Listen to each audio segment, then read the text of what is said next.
पलवल के गांव बघोला में केंद्रीय भारी उद्योग एवं ऊर्जा राज्य मंत्री कृष्णपाल गुर्जर ने 21 करोड़ 44 लाख रुपए की लागत से बनने वाले फ्लाईओवर का नारियल फोड़कर विधिवत शुभारंभ किया।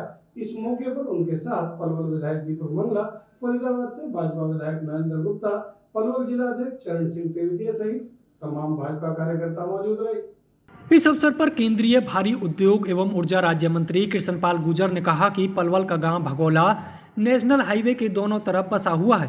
यहां के ग्रामीणों को एक तरफ से दूसरी तरफ आवागमन करने में काफ़ी परेशानियों का सामना करना पड़ रहा था। गांव के ग्रामीणों की लंबे समय से मांग थी कि एक तरफ से दूसरी तरफ आवागमन को सुगम करने के लिए यहां एक फ्लाईओवर बनाया जाए, जिसे बनाने के लिए केंद्रीय परिवहन मंत्री नितिन गडकरी और देश के प्रधानमंत्री नरेंद्र मोदी ने अब मंजूरी दे दी है, जिसका आज नारियल फोड़कर विधिवत शुभारंभ किया गया है। इस फ्लाईओवर को बनाने में 21 करोड़ 44 लाख रुपए की लागत आएगी, जिसकी लंबाई करीब 1360 मीटर है, जो कि 1 साल 3 महीने में बनकर तैयार होगा।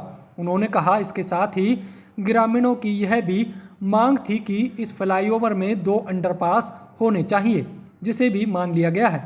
उन्होंने कहा कि इसी तरह मुंडकटी और मित्रौल व औरंगाबाद में भी फ्लाईओवर बनेंगे, जिसे भी मंजूरी मिल चुकी है, जिसका काम भी कुछ ही महीनों में शुरू कर दिया जाएगा।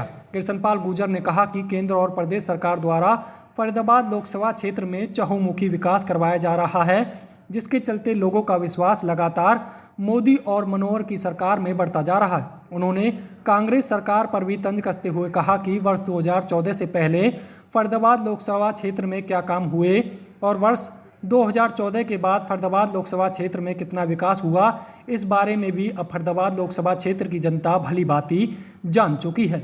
उन्होंने गठबंधन सरकार पर चल रही नेताओं की बयानबाजी पर पूछे गए सवाल पर कहा कि गठबंधन की सरकार बड़े अच्छे से चल रही है। आगामी चुनाव में गठबंधन रहना है या नहीं रहना है, यह केंद्र का फैसला है। किससे गठबंधन करना है और किसके साथ गठबंधन में लड़ना है, यह केंद्रीय नेतृत्व समय आने पर तय करता है। वहीं रसूलपुर रेलवे फ्लाईओवर को बनाने में आ रही देरी को लेकर उन्होंने कहा कि इस तरफ उनका पूरा ध्यान है और वह लगातार इसकी अपडेट ले रहे हैं। जल्द ही इस फ्लाईओवर को भी बनाकर जनता को समर्पित किया जाएगा।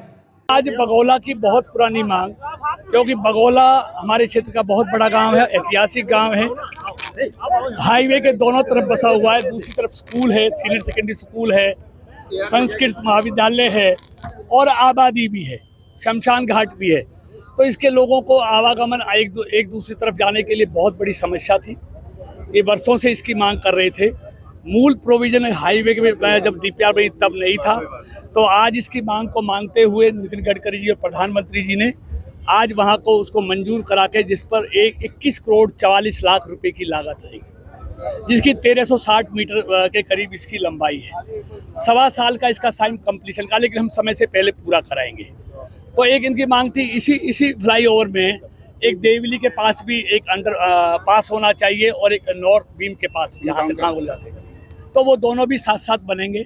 मेन पुल के साथ साथ दोनों तरफ आवागमन का साधन भी बनेगा, ये हमने तय कर दिया। दोनों तरफ 2 BUP और बनेंगे और ये बन के तैयार होगा। इसी तरह क्यों और हमारी मुंडकटी और मित्रौल औरंगाबाद में अब से लगभग 1.5 महीने के बाद हम वो भी मंजूर हो गया। मित्रौल औरंगाबाद में भी एक और एडिशनल इस तरह का फ्लाईओवर हम बनाने जा रहे हैं। सैद्धांतिक मंजूरी मुंडकटी की भी मिल गई है, लेकिन उसकी पूरी प्रक्रिया में 4-5 महीने लगेंगे। उसके बाद उसका भी हम शुभारंभ करेंगे। मतलब क्षेत्र में चहुमुखी विकास, नेशनल हाईवे हो, यूनिवर्सिटी हो, महिला कॉलेज हो, सड़कें हो, हॉस्पिटल्स हो, बिजली हो, पीने का पानी हो, हर क्षेत्र में बहुत बेहतरीन ढंग से मोदी मनोहर जी की सरकार काम कर रही है और लोगों का विश्वास लगातार केंद्र सरकार पर भी और प्रदेश सरकार पर भी लगातार बढ़ रहा है, क्योंकि उनको 2014 से पहले के फरीदाबाद लोकसभा क्षेत्र के बारे में उनसे ज़्यादा कोई नहीं जानता, और उसके बाद जो परिवर्तन आया है 2014 के बाद,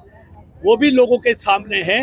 इसलिए निश्चित तौर पर मोदी जी के काम की खूब धूम मची है, मनोहर जी के काम की खूब प्रचार हो रहा है। ये हमारा काम गठबंधन सरकार बहुत अच्छी तरह चल रही है, देखिए बहुत अच्छी तरह चल रही है। ये हमारा गठबंधन रहना है नहीं रहना है, ये कृष्णपाल के अधिकार क्षेत्र है, हमारा केंद्रीय नेतृत्व बैठा हुआ है। किससे गठबंधन करना है, किसके गठबंधन में लड़ना है, एक केंद्रीय नेतृत्व समय आने पर तय करता है। अभी समय नहीं है। केंद्रीय नेतृत्व ये सारी चीजें तय करेगा।